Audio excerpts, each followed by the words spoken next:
क्या आपने कभी भूतों को बात करते हुए किसी को देखा या सुना है? टीवी एंकर श्वेता सिंह के साथ इस लड़के का ये वीडियो देखिए जहां डर, रहस्य और पैरानॉर्मल दावों की चर्चा हो रही है। हमसे शर्माइए भी मत। आप आके हमसे कम्युनिकेट कर सकते हैं। हम सिर्फ आपसे बातचीत करने आए हैं। क्या आप चाहते हैं हम यहाँ से थोड़ा पीछे हट जाएं ताकि आप हमसे बात कर सकें?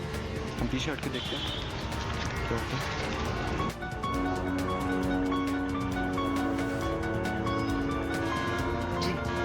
शुक्रिया। 3 बत्ती जलाई आपने। आप महिला हैं या पुरुष हैं?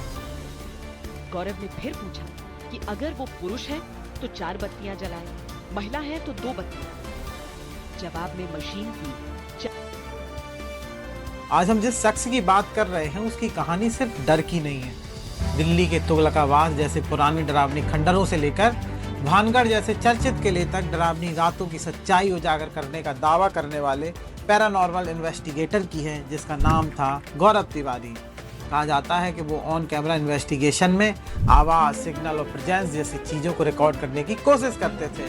वो रूह में विश्वास करते थे। उन्होंने भूत, अंधविश्वास और डर से परे एक अलग दुनिया बना रखी थी, विज्ञान और रूह के समन्वय वाली। और फिर लोग इसे भूतों से बातचीत की तरह देखने लगे। लेकिन गौरव का जीवन जितना रहस्य बनता जाता था, उनकी मौत भी उतनी ही बड़ी मिस्ट्री बन गई थी। और अब Amazon मैक्स प्लेयर पर आई ये वेब सीरीज भय द गौरव तिवारी मिस्ट्री ने गौरव को फिर से चर्चा में ला दिया है। ये सीरीज 12 दिसंबर को लॉन्च हुई और प्लेटफॉर्म पर स्ट्रीमिंग के तौर पर दिखना शुरू हुई और फिर इसने पूरी दुनिया में धूम मचा दी। तो आज हम आपको गौरव तिवारी की पूरी टाइमलाइन बताएंगे। गौरव तिवारी जन्म 2 सितंबर 1984, जन्म स्थान पटना, बिहार। वे शुरुआती दौर में टीवी मीडिया की दुनिया में भी जुड़े। उन्होंने टैंगो चार्ली, सच होंगे सपने जैसी फिल्मों में काम किया, लेकिन उनकी लाइफ का सबसे बड़ा टर्न आया एविएशन से पैरानॉर्मल की तरफ। गौरव के बारे में दर्ज है कि 21 साल की उम्र में वे फ्लोरिडा, यूएसए गए, जहां उन्होंने पायलट की ट्रेनिंग ली, प्लेन उड़ाना सीखा। उसी अवधि में जुड़ा उनका यह दावा यह रहा कि उन्होंने कुछ ऐसे अनुभव देखे कि साइंस की थ्योरी वो समझ ही नहीं पाए और यहीं से उनकी रुचि पैरानॉर्मल रिसर्च की तरफ बढ़ी। यानी एक संभावित करियर ट्रैक पायलट का था, मगर वे एक अलग दिशा में मुड़ गए, इन्वेस्टिगेशन की दिशा में। वापस भारत लौट आए। भारत लौटने के बाद गौरव तिवारी ने अपनी पहचान एक पैरानॉर्मल इन्वेस्टिगेटर के तौर पर बनाई। उन्होंने इंडियन पैरानॉर्मल सोसाइटी नाम की संस्था की स्थापना की, जहाँ उन्होंने तमाम पैरानॉर्मल इन्वेस्टिगेटर साथ जोड़े। उनकी लाइन अक्सर यह थी कि डर का इलाज टोटका नहीं है, ज्ञान है। यानी नॉलेज कैंसिल्स फियर। और काम करने का तरीका कम से कम टीवी फॉर्मेट में टूल आधारित रहा। EMF meter, recording device, thermal camera, ताकि क्लेम के ऑब्जर्वेशन को साथ और सही तरीके से पेश किया जाए। जहां उनकी तमाम रिपोर्ट सोशल मीडिया पर वायरल होती है, जिनमें देखा जा सकता है कि गौरव तिवारी भूतों से बात कर रहे हैं। तमाम टीवी चैनल्स ने उनके शोज दिखाए। आज तक जैसे न्यूज प्लेटफॉर्म पर उनका स्पेशल शो भी चलता था। यहीं से ऑन कैमरा इन्वेस्टिगेशन वाली छवि बनी और दर्शकों के बीच यह धारणा मजबूत हुई कि वो भूतों से बात कर लेते हैं। इसी बीच उन्होंने भारत के तमाम कथित बुतहा जगहों की इन्वेस्टिगेशन की।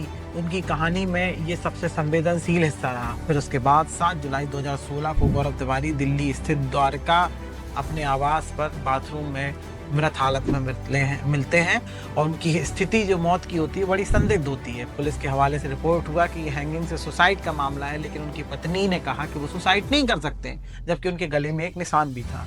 यहीं से 2 कहानियां अलग अलग हो जाती हैं। ऑफिशियल जांच एक दिशा में जाती है और पब्लिक थ्योरीज, खासकर सोशल मीडिया, दूसरे दिशा में जाती है, क्योंकि विषय ही पैरानॉर्मल था। और अब 2025 में आई वेब सीरीज भय द गौरव तिवारी मिस्ट्री इसी पृष्ठभूमि को इन्वेस्टिगेटिव थ्रिलर की शक्ल देती है।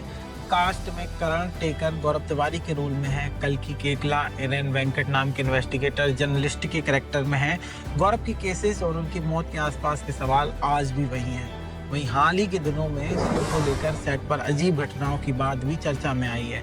बाद में ये प्रमोशनल चर्चाओं में चली गई, जिसे टाइम्स ऑफ इंडिया ने अपनी इस रिपोर्ट में दावा भी किया है। तो गौरव तिवारी की कहानी एक साथ 3 चीज़ें बन जाती है। एक, भारत में पैरानॉर्मल को मेन स्ट्रीम बनाने वाली कहानी। दूसरी, 2016 की वो मौत जिसे पुलिस लाइन में सुसाइड और नो फाउल प्ले कहा गया और उनकी पत्नी की दूसरी कहानी थी। और तीसरी, 2025 की भय जो उसी अधूरेपन को स्क्रीन पर फिर से जगा देती है। आपका सवाल क्या है? भय सच दिखाता है या सच को और धुंधला कर देता है? कमेंट में ज़रूर बताएं और ये भी बताएं कि गौरव तिवारी से जुड़े कौन से ऐसे किस्से और कौन सा ऐसा इन्वेस्टिगेशन है जो आपने सोशल मीडिया की वायरल रील में देखा और आपको पसंद आया हो। मेरा नाम शिवांग श्रीवास्तव है और आप देख रहे थे द साइलेंट ट्रूथ। ऐसी ही तमाम कहानियों के लिए जुड़े रहिए हमारे साथ।